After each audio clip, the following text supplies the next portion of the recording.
The pilot at the head of the army had been killed, the horde of his slaves had perished or scattered. The fate of this mighty tyrant became an object lesson to all the designers of the world in how dangerous it is to challenge the Crusade commander.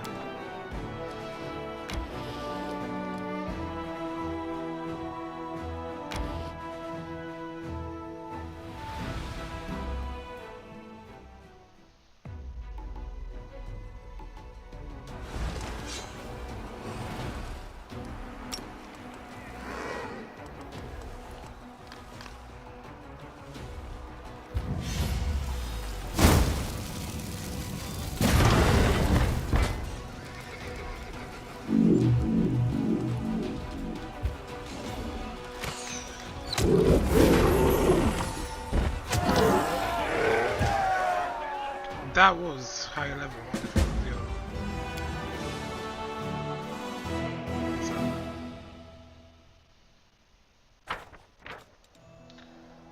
Despite the paucity of numbers, the gang of demons gave the Crusaders a tough fight. In a skirmish, they resembled more a tight-knit squad than a marauding gang of raiders. An old map of Sarkosis found in the victim's body was immediately turned over to the commander. Perhaps those demons was preferring an important search or reconnaissance mission for the masters. Come what they may, the mission failed. Ancient maps of Sarkosis. When Sarkosis was perishing, tormented by the demons, many of the tribe were forced to flee. Legend has it that the people of the Bloodwound tribe, pursued by the spawn of the Abyss, walked through the wilds for days. Soon their strength left them, and fear filled their hearts. When cruel death seemed inevitable, the old shaman summoned his fellow tribesmen and commanded them to take each other by the hand and stand united side by side. He promised that he would protect them from pain and anguish.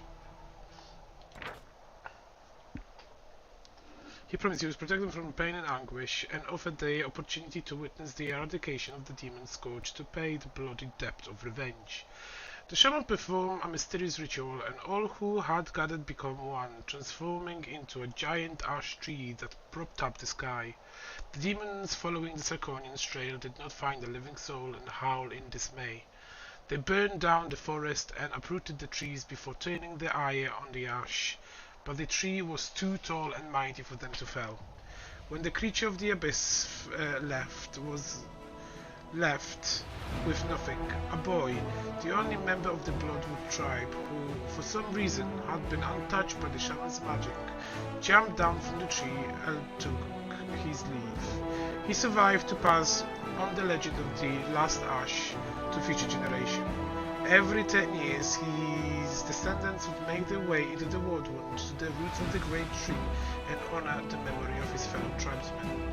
A map showing the path to this sacred site has been passed down in the family for generations. All who came to the last ash heard the same whisper drifting through the leaves. The last branch will be the witness of the end of demonic rule. Alas, as years went by, the belief in these words grew weaker, and the tree, wounded by the demons, slowly began to die. It is said to have turned into a huge stump with only one branch left, and if the tree dies before the Bloodwound is defeated, the power of demons will never leave these lands.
If you want to survive, you need to hone your self-control.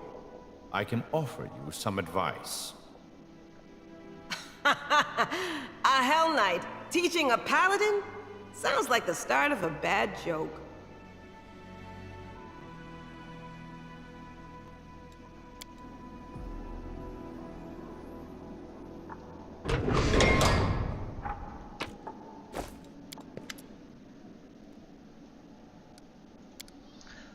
The nods to you ever so slightly, encourage you to begin your story again. The judgments were accurate, like swords slicing through tangled knots.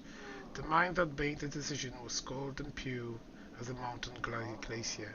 The heart that perceived injustice was as calm and peaceful as a still sea. And Aeon cannot lie. Deep down, you are already confident that you were right, and this only confirms your confidence. This space has opened your eyes to see what the Aeon is showing you. It is a place where something so unnatural happened that every universe cries out with pain and fury. The orders of things were violated, but inevitably so. The Aeon is extraordinarily drawn there to correct everything, and you see the place as clearly as if a map of the land has been spread out before you. Just an abandoned hut deep within the territory corrupted by the wound. But what is really hidden there? The mirror is silent, there's nothing by your reflection.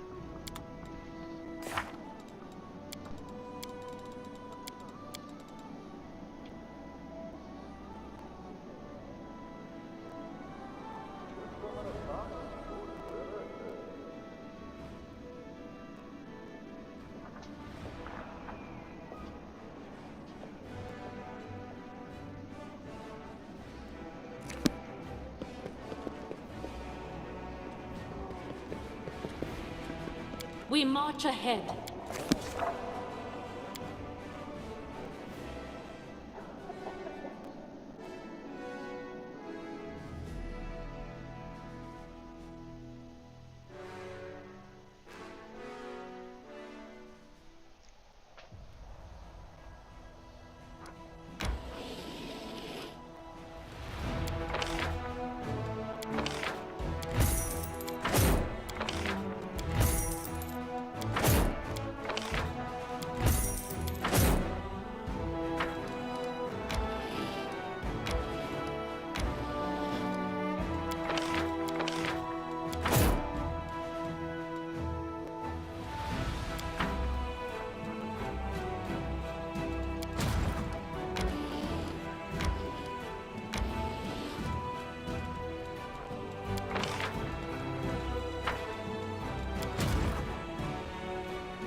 Man up! Why are you standing there closing your eyes, you little weirdo? Don't even think about it. Daddy's busy.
Of all the scrolls the intendant gave us, you chose this one.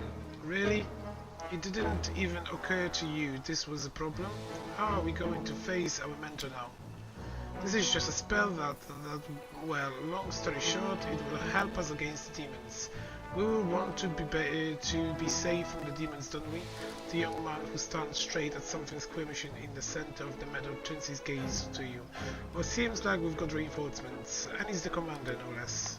Who are you?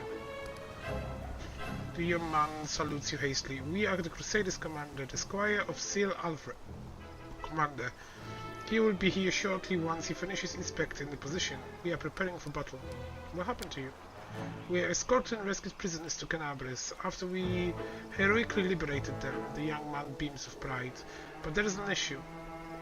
Those from whom they were rescued will now pursue us. So our leader and mentor, Noble Sir Alfred, decided to take a defensive position and fight. And we tried to get ready for battle. The young man looks hesitantly at the skirmishing plants. What is that? This is a cluster of flexible, elongated, pulsating objects. These are the sprouts of plants whose behavior seem highly uncharacteristic for plants. You can call it a demon trap. Yes, definitely it's a demon trap. They only look like ropes that are wilder at the base and narrower at the end and suddenly gain the ability to move. You're trying to say like tentacles. By the way, did you know one of the 8 tentacles of male octopus is also his reproductive organ? Ninia, no, say no more, I don't want to know. We don't use words like this here. Like pollen. Yes, that's right, the plant's shoots are full of pollen. So where is your leader?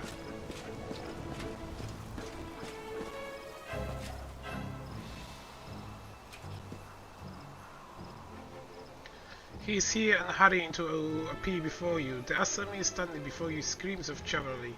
His armor and gear have seen many battles, but they are carefully polished. Every belt is properly fitted and every buckle sparkles. The Asami gallantly greets you. My sincere greetings to the Knight Commander of the 5th Crusade, the heroine of the Battle of the Canabres and the Battle of Dresden. Meeting you is indisputable honor for me. I am Sir Alfred, a loyal follower of divine Aeomide, a knight, a nobleman, and a crusader. The young men are here my squires, and we... The knight interrupts himself and turns his gaze to the sprout sprouting forth from the ground. His eyes go wide. Where is this? Sir, as we're about to depart the garrison, the intendant and Arcanist gave us the scroll that creates a demon trap. We decided that now is the best time to use it. This is a good trap. These wriggling serpent-like grabbers that can feel me hold a demon. Exactly, those rope-like moving sprouting pseudopods have the optimal shape to grab and immobilize a demon. Why don't you call them tentacles? The first squire grows pale. The second one clutches his chest and steps back. A martyred expression appears as Sir Alfred's face, and he seems to struggle for a moment. Then he says, I respect your opinion immensely, Commander, for it is born out of your wisdom and experience, and yet it does not seem to me that these vine-like magic devices deserve to be called that. But still, what's the problem with tentacles? The squire gives you an accusing look. The knight adjusts a trap on his armor with a nervous gesture. I am flattered by the interest of such a heroic leader in my humble self, but if you will allow me, I would prefer not to answer the question about my issues with the limbs, typically of octopuses and other sea creatures. They connected to a harrowing and traumatic episode in my past, one I prefer not to remember. I am positive that compared to the scale of affairs and tasks the leader of the Crusader must face every day, this issue is insignificant and hardly worth the mention. Be brave, Sir Alfred. Don't run from your fears. Say tentacles proudly and boldly, and let the shadows of your past recede. A fire flares in Nice's eyes. What heartfelt words. I am humbled and grateful that you took the time to address me and the dark corners of my soul, so to speak. I feel like your words have awakened something in my soul, something worthy of pride. We have cleared up the question that troubled me. Now it's time to turn our attention to more pressing matters. Tell me, my squires, did you brief the commander and outline the gravity of our situation? Yes. Oh no, I don't remember. I think something was said about very, very nasty demon. The knight sighed. I beg your pardon, and I ask you not to judge you men harshly. They cannot be blamed for lack of diligence. They are just young. They have not yet fully mastered the art of war and have not realized the importance of discipline. In time they will become the pride of the Crusaders' force. I am certain of it. The squire smiles as he listened to the knight's words. The second squire proudly thrust out his chest as he directly tries to wipe a cloud out of his armor. Looks like these guys are starting as the leader, just like the young Elvios. This Asami must be a good mentor. I wouldn't jump to conclusions so hastily. The loyalty of soldiers can be either a sign of competent command or a sign of blatant convenience. As for the knight Yanker, the best way to describe him would be a good plant growing in bad soil. It's still too early to know what fruit this plant will bear. I'll bear you myself, Commander. A monster really is pursuing us, but it's not a demon. It is something even more heinous and unnatural. Demondad. The assessment of this very, very nasty creature is accurate. By squires, I raised its lair and liberated several prisoners this thing was going to drag to the abyss. But now the monster is coming after us. I estimate it will be here in half an hour. We plan to fight. I'll be happy to help. This is wonderful, Commander. I will be an honor to fight us side by side. Please prepare yourself for the very, very nasty demon that will be.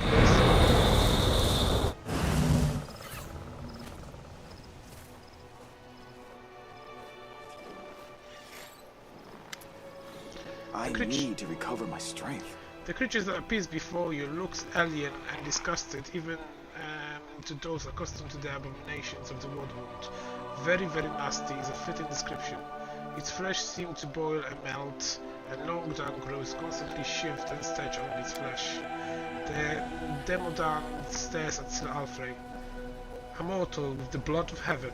I recognize your smell. It was you who dared break into my lair and steal my offering to my master. For those you will become an offering yourself. You and everyone with you. Are you trying to threaten me with your puny weapon? It would barely scratch me, but I can crush you like a maggot. I'm the commander of the 5th Crusades and the people are under my protection. You hear the monster? We are not the only ones standing against you. Our heroine, our leader stands with us. Be afraid, monster, for the final hour of your villainy is in the land of Golaria has come. And don't try to threaten me with your might, your invisibility, or even those. The knight cast a wary glance at the demon's ever-shifting skin, their growth, disgusting appendices. For the strength of the true knight is not in the shield, sword, or armor. A brave heart is my sword, and my faith is righteous cause my shield. Yet even more importantly, the knight cast a glance at you and grins at the moment. This knight has the power of tentacles.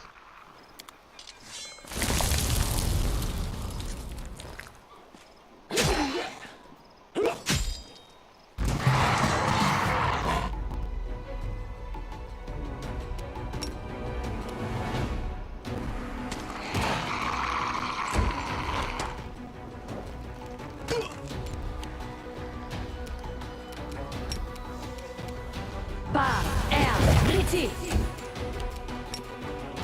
No! no glory without risk!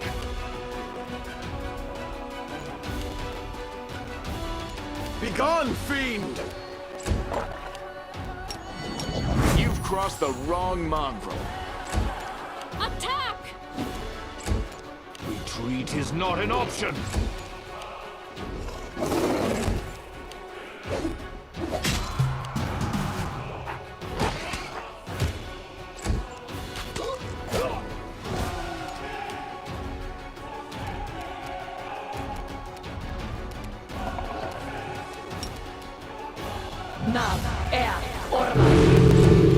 Into the fray!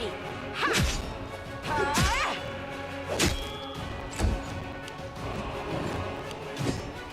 Fall!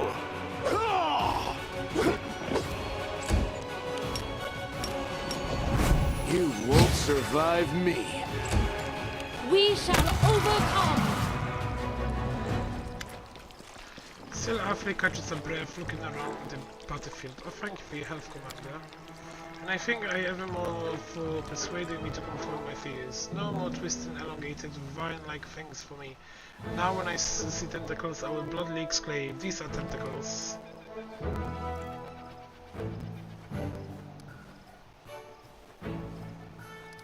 I was happy to help. My gratitude was no doubt, thank you. Before you move on to the great things that lay ahead of you, allow me to present you with a small gift. A humble knight, no matter how noble, could hardly possess something that would surprise you, but let the gift serve as a mentor of our encounter. Oh, go for an apple, okay? You leave him alone.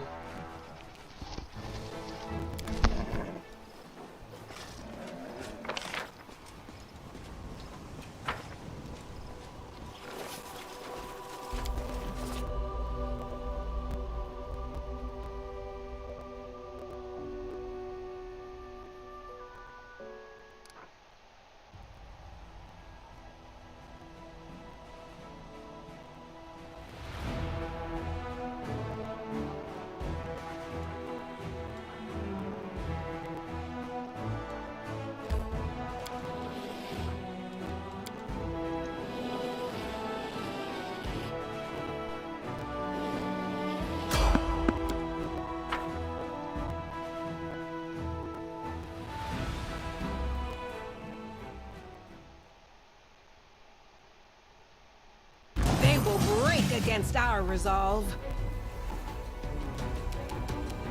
Endure this!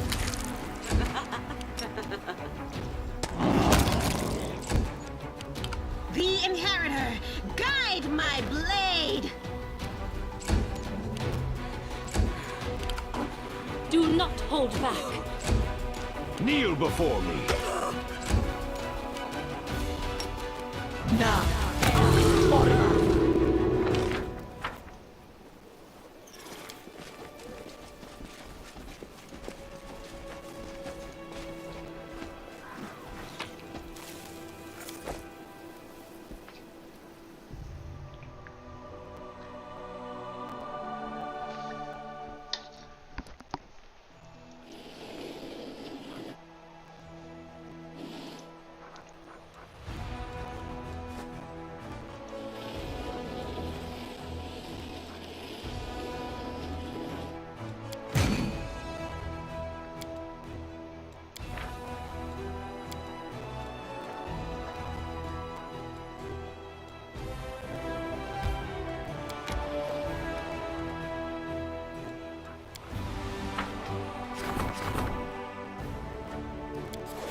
Do not fear!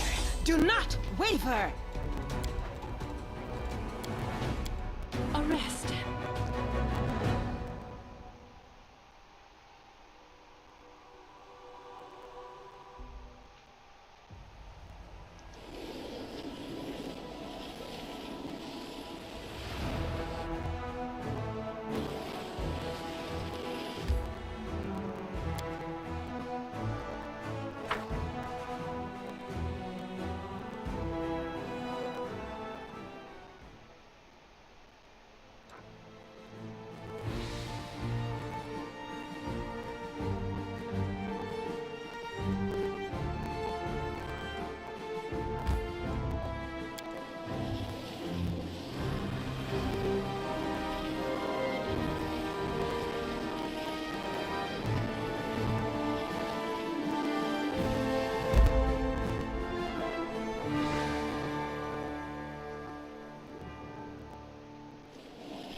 The Inheritor, guide my blade!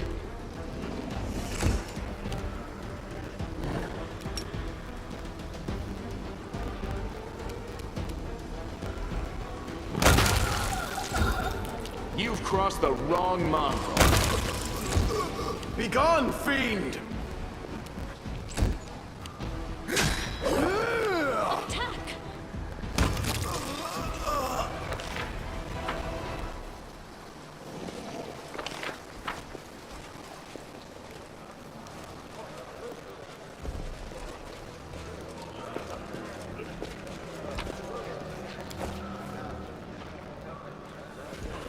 We won't fall here.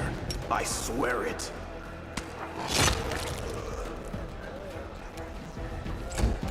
You won't survive me.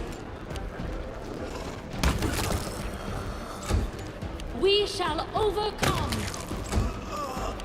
Into the fray! Retreat is not an option.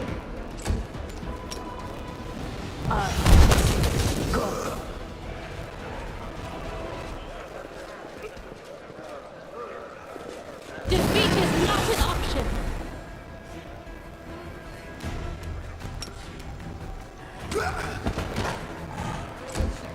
Endure this!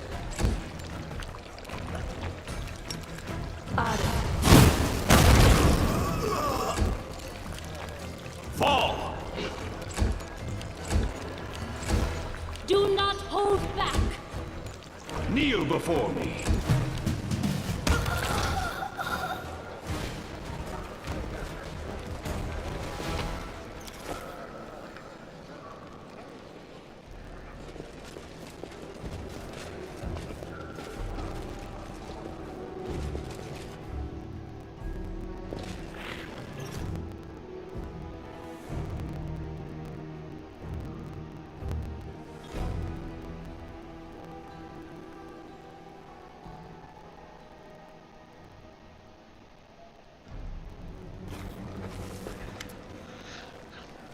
G-Skull looks even older than he used to. His sparse hair is disheveled and there is dried blood on his head. His teeth are broken, and shards are stinking out of his mouth. He is mumbling something under his breath, not even noticing you. You can see bitterness and rage warring on a human's half of Lance's face. Chief, is there anyone normal left? We came back to take you to the surface. The chief squats at you. His healthy eye is swollen shut after seemingly being punched. Ah, Lan, it's you. You brought more blunders. Well, things can't get any worse. After everything she's done. Chief Sul, we come here to take the Mongols to the surface. Come on, Chief, take it off. Shake it off. I have the command of the Fifth Crusader with me. You wouldn't want to fall to pieces in front of her. Come on. If there are any normal Mongols here, gather them up. We go into Dresden. The chief grows. Gather too. Who? There's no one to gather. Wenbok took everyone. And the ones who stayed, they're Hesh too. She wants to torture me, to make me she's who in charge here. If someone could find her and punish her. But there are no warriors left here at all. Wenbok? She came back? Lan shook his head bitterly. Listen, Chief, I'm just an ordinary guy who can shoot a bow, but I hope I'm good enough to count as a warrior. I'll find Wenbok, and you just need to hold on. You taken a beating before. Remember how we all looked after the fight with the deep dwellers.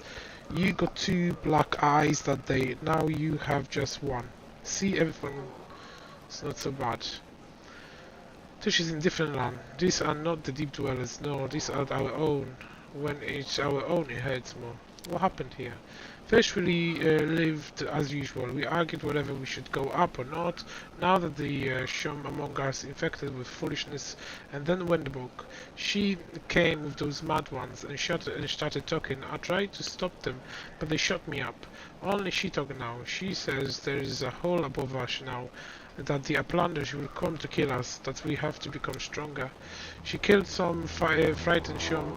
Everyone went with her, those who could walk after she did her talking, and those in the village, either guarding me or sent to taunt me. Sul looks up.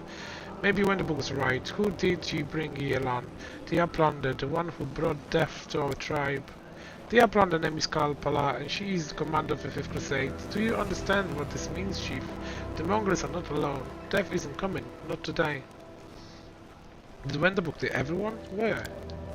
Where there are many caves. Maybe she went to the maze, but maybe not. Do I want to look for her? No. I think I know where she is. Wenderbook and I had a secret spot. When she used to get upset or angry, she'd say she was going to live there forever. A big cave, warm and dry, and there is no way to sneak in without being seen. The perfect hideout. Alright, Chief, we'll find Wenderbook and get back the Mongols, and she'll get what she's coming for her. You think you can? She's stronger now. I don't know how, but she is. We no push over either, Chief. When we get back, I'll tell you so many things you won't believe. How we are fighting the demons, what things are happening up there on the surface. I always did what was right. Therefore, I became reckless.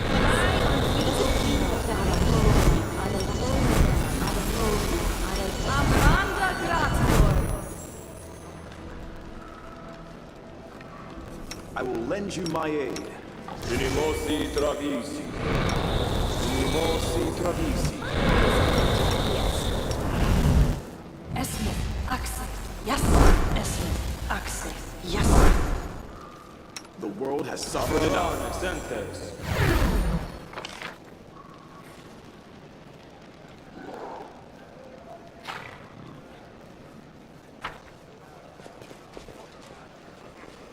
Our path leads on.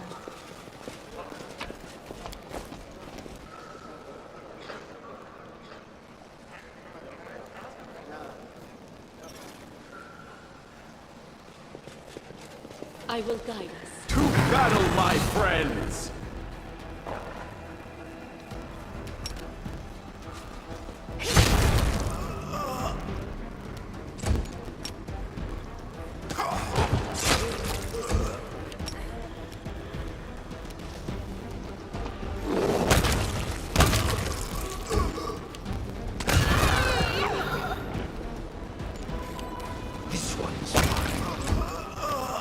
Make every strike count! Strike as one!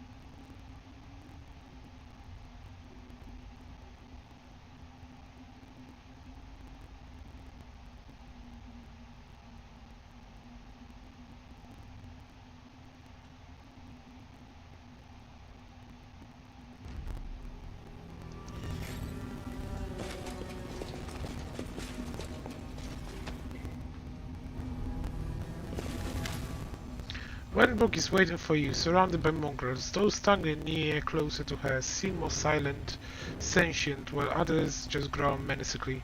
Wenbrook chuckles. Look who's back. Come to look at my mighty army. You think this is an army? I've been to the surface and seen a real army. Compared to that, this is just a gang of wimps.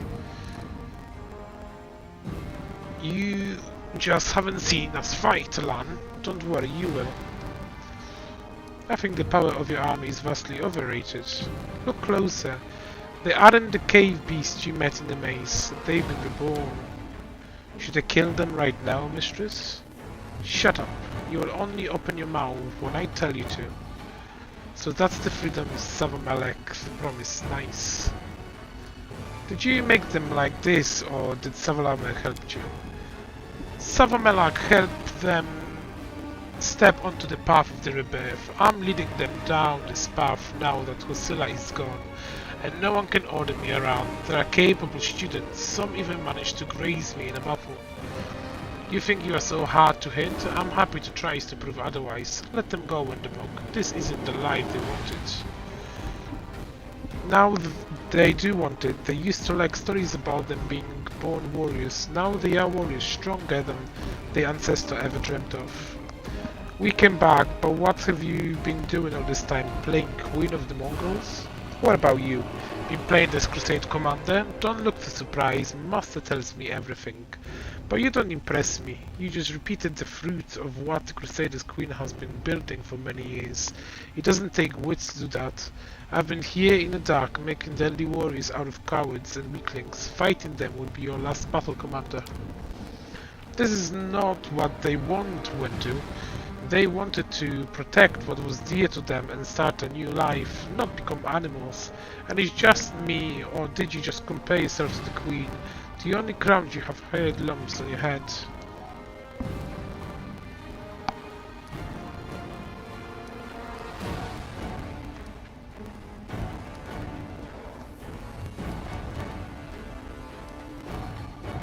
Enough talking. Do not waver!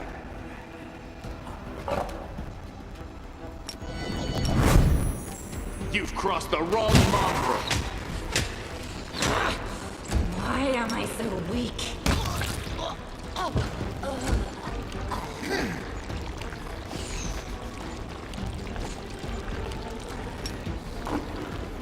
It seems I've made a mistake.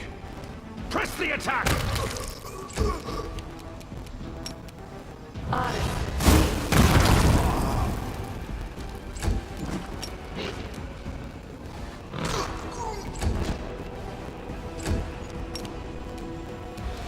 No glory without risk!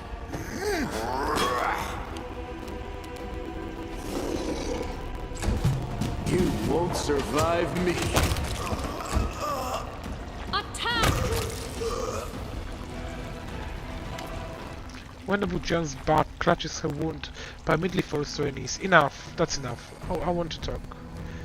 What is it to talk about? It's not too late yet. I'm unworthy when the book will save you. I realize now you're the chosen one of the gods. There has never been anyone like you. Allow me to become your slave. Lan looks at his former friend with unconcealed revulsion. This is too much even for you. Stop it. I can't watch you humiliate yourself. I don't know who you are, but you are not Wenbrook. I will be everything my mistress commands. Do you understand now that the power given to you by the demon is worth nothing? You don't need so-called gifts of the abyss to become stronger. Yes, you're right. I was wrong. I'm a lowly worm, not capable of understanding your wisdom. But I will try like never before. Now I realize I must serve you, the strongest of the strong. Allow me to become your slave. I think the first time in my life you're actually speaking from the heart, Wendu. But I'll never understand you. To hell with you. I don't know about the commander, but I'm sick of listening to you. You deserve death for what you've done. You are stronger than me, yes. This is the right of the strong to decide who lives and who dies, Wendu cringes. You think you have the right to condemn me because some high being noticed you? No, your strength gives you the right to decide. Only your strength. You are raving, Gwendo. You don't understand anything, Lan. The strong can do anything. They can live and decide who else lives or dies. But that will never be you. You are weak inside and always will be. Kalapala, are you going to kill me because I will surpass you? Are you? Tell me. Lan lowers his voice, taking to you. I'll hear what she wants to hear, even though the deranged mind deserved one last mercy. Kill her with their words. Well, maybe you will say something, Lan, after all the years we spent together. Lan looks at her sadly. May your soul find peace wherever it ends up, since it clearly didn't find it here.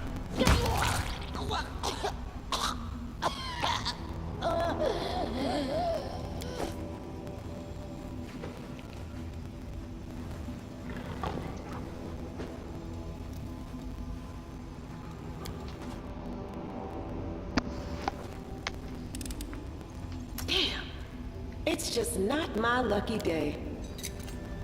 Call me again if you need to.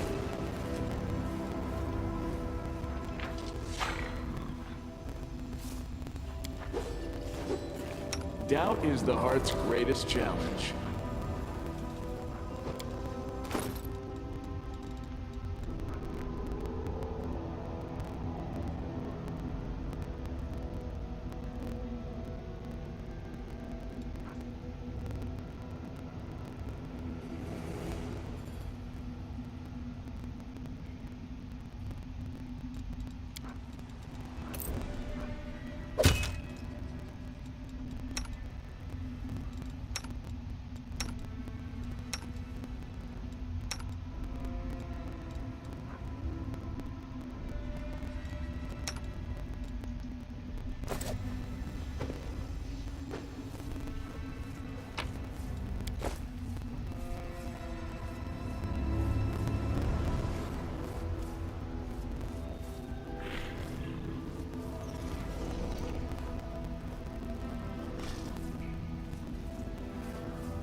Without a doubt.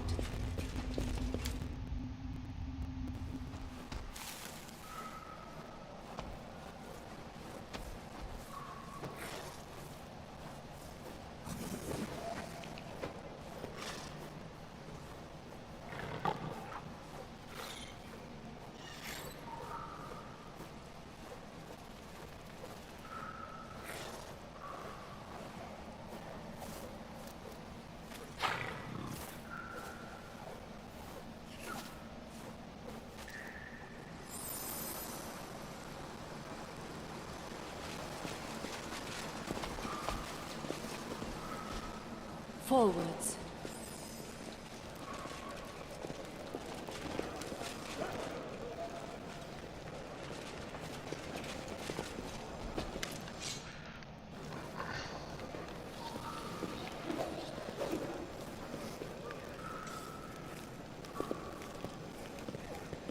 One of the Mongols comes to Lan and sniffs him. Lan clenches his fist but doesn't move.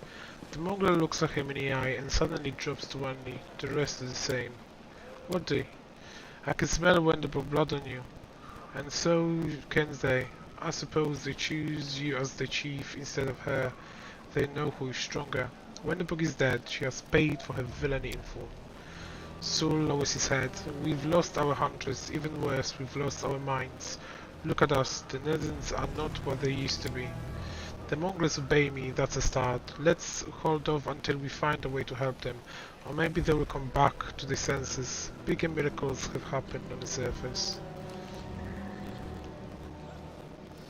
We can't put it off anymore. It's time for the underground crusaders to become crusaders on the surface. Saul lets out a cause, go out inside. Well, when it's time, it's time. You don't learn? Lane rises his head in defense. No, Kalapala is our commander. She will lead you. Cell turns to you and straighten up with the effort. Well, Commander, thank you for not forgetting us. We are Crusaders, you are the Crusade Commander. That's the way we shall follow.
An older man in distant traveling clothes waves at you. His face is tanned, but his grey eyes are bright. Commander, aren't you the commander? Well met. My name is Lathamias, the antiquarian. I study ancient relics. Perhaps you've heard of me, though if you haven't, it doesn't matter. You have aura of criminal. Where are you hiding? Lathamias looks at you intently, then his lips curve in a thin smile. I have nothing to hide. Perhaps you've mistaken me for someone else. I advise you to think twice before throwing around such accusation. The job I'm offering you will be profitable for both of us. An antiquarian, do you sell anything? Lathamias shrugs. Alas, I don't. They call me antiquarian because of the love for ancient items that might otherwise seem mundane and useless. Few understand the principles of archaeology. Sometimes even a shot from the oil lamp is enough to shine a light of the darkness history. I never heard of you. I don't chase glory. It's enough for me to know that I bring knowledge to the people of Golarion. Some have used my discoveries to earn fame and fortune, but I remain a simple antiquarian. What do you want from me?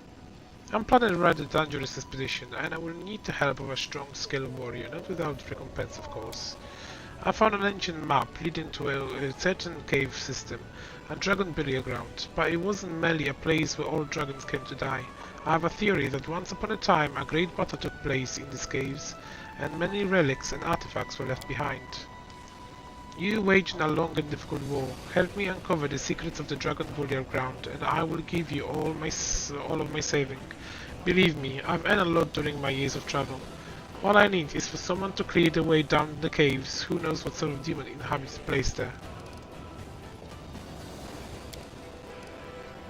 Of course, I will answer any question. What do you want me to get personally involved? You could just ask me to send an armed escort with you on this exploitation. Lathamias look around. Don't think I'm trying to disparage them, but they are ordinary soldiers after all. What if we discover treasure down there? Will they resist the allure of gold for sake of the science? Would they keep our expectation on an expedition a secret, even if my competitor promised them huge sums of money? No, I'm sorry, but I will only rely on someone who is trusted by the Queen. Where did you get the map? I bartered it from a ranger in exchange for an amulet. The ranger wasn't keen on going deeper into the World Wound, and I doubt he even understands how valuable this map might be for some science. I dare say it is a poor bargain.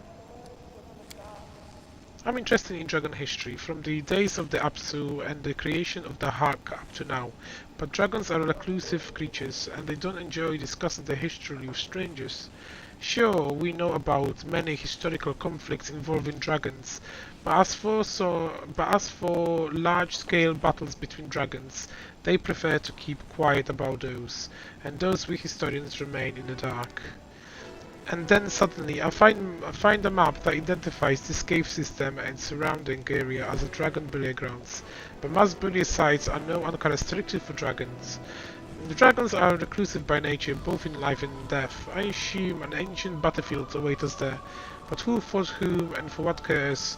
This is what we have to find out. Can you imagine? We could discover a brand new, hitherto unknown page in the history. What do you have to find them? I seek evidence that a raging battle was fought there, and perhaps also evidence of a reason for such conflict. Dragons would not gather together for such a large battle over some pretty inconsequential feuds. Oh no, they must have some serious reason, and that perhaps is the biggest mystery of all dragonkind. Splendid, Lathamias smiles, but his smile doesn't reach his observant grey eyes. I shall immediately head to the cave entrance and await you there. I think I can handle this part of the journey, but as for the daggers that wait down below, I fear I know nothing about dangers.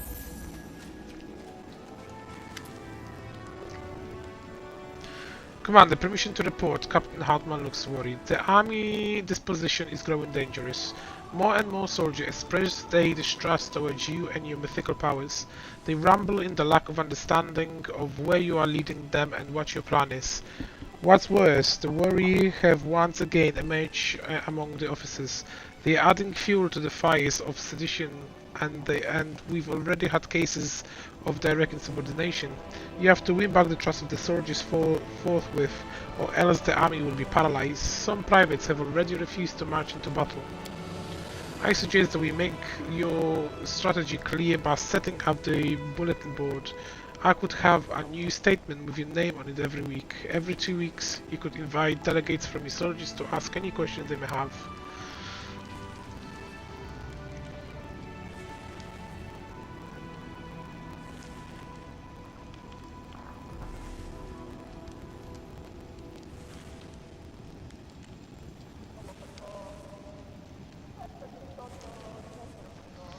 It feels like the soldiers are discouraged and dismayed. We should embolden them by reminding them that the crusade is about more than just death and danger. This is a time of camaraderie and valor too. Maybe we could adorn the city with an inspiring monument or two, the kind that lifts the spirit whenever you walk by. Soldiers have a right to ask the generals questions, but they have no right to disobey orders simply because their curiosity isn't being satisfied. They are committing sabotage, and the penalty for sabotage is court-martial. We'll build new taverns for our soldiers and pull them free beer on the commander's behalf. That's the easiest way to win this love.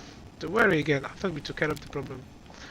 Not completely, not completely apparently. The captain masked Hairpin's gesture. We haven't yet solved the main issue. Far too many officers still believe that the Queen herself should be in charge of the crusades. No matter how many feats you've achieved, they still consider you as an upstart. We'll have to do something about them soon, but the unrest among the soldiers is the most pressing matter at hand. What do you think of the worry? They are your comrades in arms after all. I think of them as traitors, Commander. Hartman replies quickly and firmly, but his expression darkens for a moment. What is exactly my soldiers find worrying? Your mythical powers. Yes, they do secure us one victory after another, but even the most loyal and true raise questions from time to time. They wonder, what are you? Are you immortal like the rest of us, or perhaps an emissary from the other spheres? And if so, then which ones? Why are you truly fighting for Crusaders' cause, or do you have your own ulterior motive? All of this paves the way for endless speculations. I doubt that explaining battle strategy will help our people in any ways. We are fighting a brutal war, maybe the worst war in Golarian history. They are exhausted and scared. If we want to help them, we have to give them courage. We are already making an effort, but I would also suggest adorning our fortress with monuments. Not grim ones, but something heroic and or uplifting. That way, soldiers who are about to march out, or have just marched in, will be able to smile at them like old friends. I had marble friends like that one. The recruits in our order believed that rubbing the hilt of the stone sword would bring you good luck. Dissembling motioners talk as exhaustion and lack of support is fundamentally wrong. Those few with conscience serve well and true as it is without question. However, those who can afford no doubt and ignore their orders are step away from becoming deserters who will remain deaf to any pleas and arguments, and even more so to inspiring embellishments. The inciters, bodies hanging from the gallows, will answer any and all questions. Sedition must be extinguished swiftly and mercilessly. It is absurd even to consider convincing or opposing the doubtful.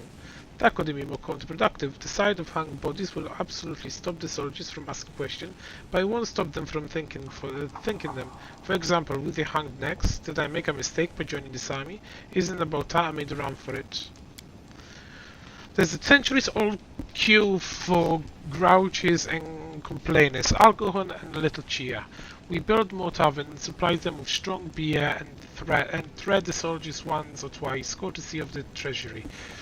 They'll leave their doubts behind in the blink of an eye and proclaim you the best and the most beloved commander who ever lived.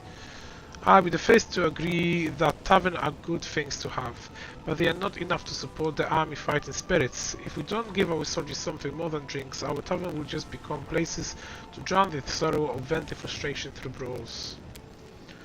If the soldiers don't understand you, then you must bring the gap between you and them, create means of direct communication, so to speak. We will set up on a bulletin board that will simply put keep everyone informed on the situation on the front and the basic of our strategy. In addition, we will set up times when once every 2 weeks the soldiers can spend delegates to you to ask any lingering question. Our general is under no obligation to report to the soldiers, so they will end up disputing your every word and second guessing your orders before you know it. In some exceptional cases, a general may seek counsel from experienced veterans, but turning your headquarters into thoroughfare is the surest way to destroy your authority. A bulletin board. Pray tell, how many of our soldiers can actually read? Maybe we should engrave this board with some obscure carving, then it would at least be useful.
We march ahead.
It's been 2 years since I started to serve the darkness. She found me in the ivory labyrinth. Her gaze pierced through all my protective spells, as if they had been cast by an untrained apprentice rather than their last outreach of Aeon. She is powerful and insidious. She is perfect assassin. Her name is Noctula.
Without a doubt.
I will not falter.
forwards.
We march ahead.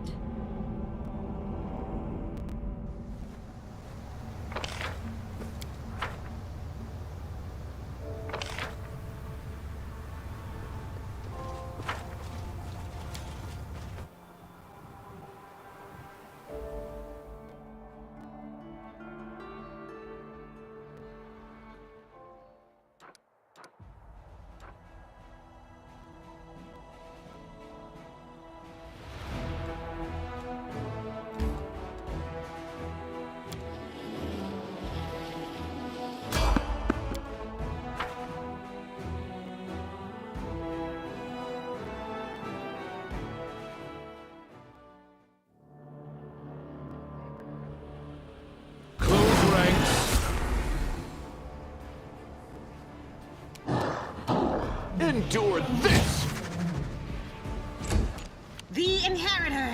Contemplate Guide on your my mistakes! We shall overcome! Retreat is not an option!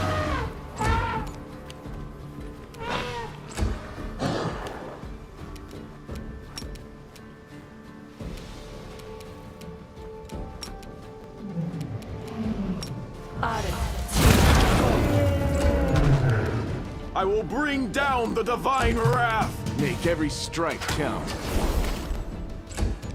Into the fray!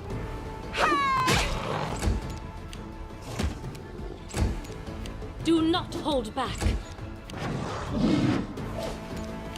Kneel before me. You are nothing before me.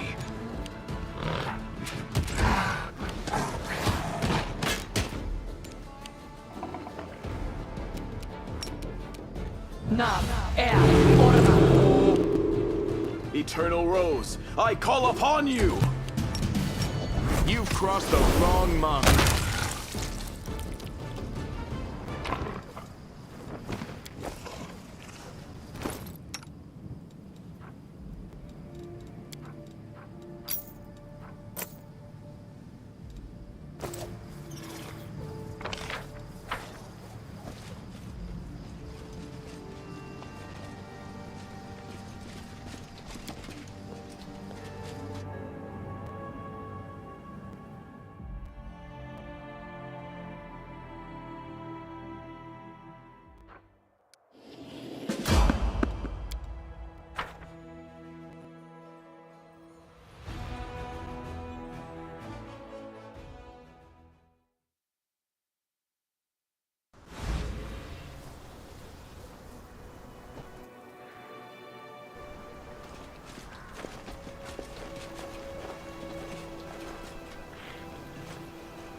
Our path leads on.